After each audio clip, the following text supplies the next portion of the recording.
2023 standard 9th Impress ഭാഗത്ത് നിന്ന് വന്ന ക്വസ്റ്റ്യൻ നോക്കാം. A presentation on world water day with the file name world water day .otp is given in the folder exam documents 9 in home. Open the file in LibreOffice Impress and follow the instructions below to make the presentations more attractive. Give background color to the slides. Set all the text in the slides to font Century Schoolbook L, font size 40 and font color red. Insert the image savewater.jpg given in the folder images 9 in home and arrange it in the center of the third slide. Arrange the slide titled World Water Day 22nd March as the second slide. Save the presentation in the folder exam 9 in home with your register number _ question number as file name. മലയാളത്തിലെ question നോക്കാം. ലോക ദിനാചരണവുമായി ബന്ധപ്പെട്ട് തയ്യാറാക്കിയ ഒരു presentation ഹോമിലെ exam documents 9 എന്ന ഫോൾഡറിൽ world water day .otp എന്ന പേരിൽ നൽകിയിരിക്കുന്നു. ഈ ഫയൽ ലിബ്രെ ഓഫീസ് ഇംപ്രസിൽ തുറന്ന് താഴെ നൽകിയിരിക്കുന്ന നിർദ്ദേശങ്ങൾക്കനുസരിച്ച് ആകർഷകമാക്കുക. സ്ലൈഡുകൾക്ക് അനുയോജ്യമായ പശ്ചാത്തല നിറം നൽകുക. എല്ലാ സ്ലൈഡുകളിലെയും ടെക്സ്റ്റുകൾക്ക് font century school book L, font വലിപ്പം 40, ഫോണ്ട് നിറം റെഡ് എന്നിവ നൽകുക.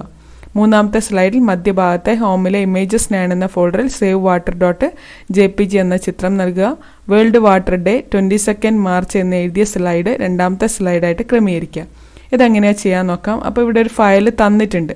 അപ്പോൾ നമുക്കിതെങ്ങനെ ഓപ്പൺ ചെയ്യാൻ നോക്കാം. അതിനായിട്ട് പ്ലേസസിൽ ഹോമിൽ exam documents 9 world water day .otp എന്നുള്ള ഈ ഫയലാണ് ഓപ്പൺ ചെയ്യേണ്ടത്. അപ്പോൾ ഇത് ഓപ്പൺ ചെയ്ത് ഇനി ഇങ്ങനെയല്ല ഓപ്പൺ ചെയ്യേണ്ടത്. ഇവിടെ ആപ്ലിക്കേഷൻസ് ഓപ്പൺ ചെയ്യണമെങ്കിൽ അങ്ങനെ ചെയ്യാം. ആപ്ലിക്കേഷൻസിൽ ഓഫീസിൽ ലിബ്രെ ഓഫീസ് ഇംപ്രസ് ഇത് ഓപ്പൺ ചെയ്യാണ്. ഇവിടെ ക്യാൻസൽ കൊടുക്കുക. ഇവിടെ ഫയലിൽ ഓപ്പൺ യൂസ് ചെയ്തിട്ട് ഹോമിൽ എക്സാം ഡോക്യുമെന്റ്സ് 9 എടുത്തു. ഇവിടെ താഴെയായിട്ട് വേൾഡ് വാട്ടർ ഡേ എന്നുള്ളത് ഓപ്പൺ ചെയ്യാം. അപ്പോൾ ഇതിലേത് മെത്തേഡാണ് നിങ്ങൾക്ക് എളുപ്പം തോന്നുന്നത് ആ മെത്തേഡിൽ ഓപ്പൺ ചെയ്യുക. ഇനി അടുത്ത പറഞ്ഞിരിക്കുന്നത് എന്താണ്? Give background colour to all slide. അപ്പോൾ നമുക്ക് ഇഷ്ടമുള്ള ഇന്ന കളർ കൊടുക്കാൻ പറ്റില്ല. അപ്പോൾ ഇഷ്ടമുള്ളൊരു കളർ കൊടുക്കാം. അപ്പോൾ ഇത് ജസ്റ്റ് ഈ സ്ലൈഡ് സെലക്ട് ചെയ്തു. ഇവിടെ ബാക്ക്ഗ്രൗണ്ട് എന്നുള്ളിടത്ത് കളർ കൊടുക്കുന്നു. അപ്പോൾ ഏതെങ്കിലും ഒരു ലൈറ്റ് ഗ്രീൻ കളർ കൊടുത്തു. ഇതിന് വേണമെങ്കിൽ അടുത്ത സ്ലൈഡ് സെലക്ട് ചെയ്തു. അതിനും ഒരു ബാക്ക്ഗ്രൗണ്ട് കളർ വേറെ കൊടുക്കുകയാണ്. കളറിന് സെലക്ട് ചെയ്തു. വേറൊരു കളർ അതിനും കൊടുക്കുകയാണ്. ഇവിടുത്തേനും അടുത്തേനും വേറൊരു കളർ സെലക്ട് ചെയ്യുന്നു. ഇനി എല്ലാത്തിനും ഒരേ കളർ വേണമെങ്കിൽ അങ്ങനെ കൊടുക്കുക. അപ്പോൾ ഈ രണ്ട് സ്ലൈഡിനും സെയിം കളർ കൊടുത്ത് ഇതിന് വേറെ കളറും കൊടുത്തു. ഇനിയിപ്പം നിങ്ങൾ ഇഷ്ടം പോലെ ചെയ്യാവുന്നതാണ്. ഇവിടെ പ്രത്യേക കളറൊന്നും പറഞ്ഞിട്ടില്ല. Set all the text in the slides to font century school book L, അതേപോലെ font size 40 and font colour. അപ്പോൾ അതിൻ്റെ അകത്ത് നമ്മൾ ആദ്യത്തെ സ്ലൈഡ് സെലക്ട് ചെയ്യുന്നു. അപ്പോൾ ഇതൊന്ന് ജസ്റ്റ് ക്ലിക്ക് ചെയ്തിട്ട് ഇവിടെ വന്നിട്ട് സെഞ്ചുറി എന്നുള്ള ആ ഒരു ഫോണ്ട് എടുക്കുക. സ്കൂൾ ബുക്ക് L എന്ന് പറഞ്ഞു. ഇവിടെ 40 ആണ് കൊടുക്കാൻ പറഞ്ഞത്. 40 കൊടുത്തു. പിന്നെ പറഞ്ഞിരിക്കുന്നത് എന്താണ്? ഫോണ്ട് കളർ റെഡ് ആണ്. അപ്പോൾ ഇവിടെ ക്ലിക്ക് ചെയ്തിട്ട് ജസ്റ്റ് ഫോണ്ട് കളർ റെഡ് എന്ന് കൊടുത്തു. വേണമെങ്കിൽ സെൻറ്റർ അലൈൻമെൻറ്റ് കൊടുക്കാം. സെൻറ്റർ അലൈൻമെൻറ്റും കൊടുത്തു. ഓക്കെ, ഇനി ഇത്രയും ചെയ്തു. അപ്പോൾ നമ്മളോട് ഇതെല്ലാ സ്ലൈഡിനും കൊടുക്കാനാണ് പറഞ്ഞത്. അപ്പം insert the image save water.jpg in the folder images 9 in home and arrange it in the centre of the third slide. Third സ്ലൈഡിനാണ് മാറ്റം വരുത്താൻ പറഞ്ഞത്. ഇതിൻ്റെ അകത്തൊക്കെ നമ്മൾ ഇനിയൊരു ഈ ടെക്സ്റ്റിന് ചേഞ്ചസ് വരുത്താം. ഈ പറഞ്ഞ ചേഞ്ചസ് കൊടുക്കുക. റെഡ് കളർ കൊടുത്തു. 40 കൊടുക്കുക. ഇനി സെഞ്ചുറി സ്കൂൾ ബുക്ക് L എന്ന് കൊടുത്തു. അതേപോലെ ഇതും സെലക്ട് ചെയ്യുന്നു. ഇവിടെ നമ്മൾ ഈ പറയുന്ന സെഞ്ചുറി L കൊടുത്തു. 40 കൊടുത്തു. പിന്നെ റെഡ് കളർ കൊടുത്തു. അപ്പോൾ മൂന്നെണ്ണത്തിന് നമ്മൾ ഒരേപോലെ കൊടുത്തിട്ടുണ്ട്. ഇനി അടുത്ത് നമ്മളോട് പറഞ്ഞിരിക്കുന്നത് ഇവിടെ ഒരു ഇമേജ് തേർഡ് സ്ലൈഡിലൊരു ഇമേജ് ഇൻസേർട്ട് ചെയ്യാൻ പറഞ്ഞു. Save water.jpg.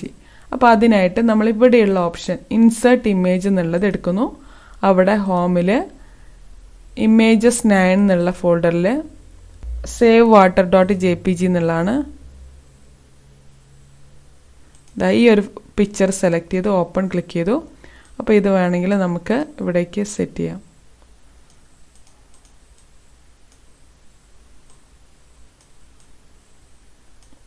അപ്പോൾ ഇങ്ങനെ സെറ്റ് ചെയ്തിട്ടുണ്ട്. ഇനി അടുത്ത പറഞ്ഞിരിക്കുന്നത് എന്താണ്? Arrange the slide titled world water day 22 it's the second slide. അപ്പോൾ ഇവിടെ തന്നിരിക്കുന്ന അപ്പോൾ ഇവിടെ തന്നിരിക്കുന്ന വേൾഡ് വാട്ടർ ഡേ 22 എന്നുള്ള ഈ സ്ലൈഡ് ഇവിടേക്ക് അറേഞ്ച് ചെയ്യണം. അപ്പോൾ ജസ്റ്റ് സെലക്ട് ചെയ്തിട്ട് നമുക്ക് ഇങ്ങോട്ട് മാറ്റാം. അപ്പോൾ ഓരോ ഓപ്ഷൻ ഇങ്ങനെ നമുക്ക് ചെയ്യാം. ഇല്ലെങ്കിൽ ചെയ്യാൻ പറ്റുന്ന ഒരു ഓപ്ഷനാണ് ഇവിടെ വ്യൂവിൽ പോയിട്ട് സ്ലൈഡ് സോർട്ടർ എന്ന് പറഞ്ഞൊരു ഓപ്ഷൻ കാണാം. അത് സെലക്ട് ചെയ്തിട്ട് ഇവിടെ നിന്ന് നമുക്ക് വേണമെങ്കിൽ ഇതിനെ സെക്കൻഡാക്കി അറേഞ്ച് ചെയ്യാവുന്നതാണ്. അപ്പോൾ ഏതാണോ നിങ്ങൾക്ക് എളുപ്പമുള്ള മെത്തേഡ് അങ്ങനെ ചെയ്യാം. എന്നിട്ട് വ്യൂവിൽ ജസ്റ്റ് നോർമലിന് ക്ലിക്ക് ചെയ്താൽ മതി. അപ്പോൾ നമ്മളോട് ക്വസ്റ്റ്യനിൽ പറഞ്ഞതൊക്കെ നമ്മൾ ചെയ്ത് കഴിഞ്ഞിട്ടുണ്ട്. ഇനി ഇത് സേവ് ചെയ്യാൻ പറഞ്ഞു. അപ്പോൾ അതിനായിട്ട് ഫയലിൽ സേവ് ആസ് എന്നുള്ള ഓപ്ഷൻ എടുക്കുന്നു. അവിടെ ഹോമിൽ എക്സാം 9ൽ നിങ്ങളുടെ രജിസ്റ്റർ നമ്പർ കൊടുക്കുക. 93024 എന്ന് കൊടുത്തു. _ ക്വസ്റ്റ്യൻ നമ്പർ 2 ആണ്. 2 എന്ന് കൊടുത്തു. സേവ് ക്ലിക്ക് ചെയ്യുന്നു. Okay, thank you.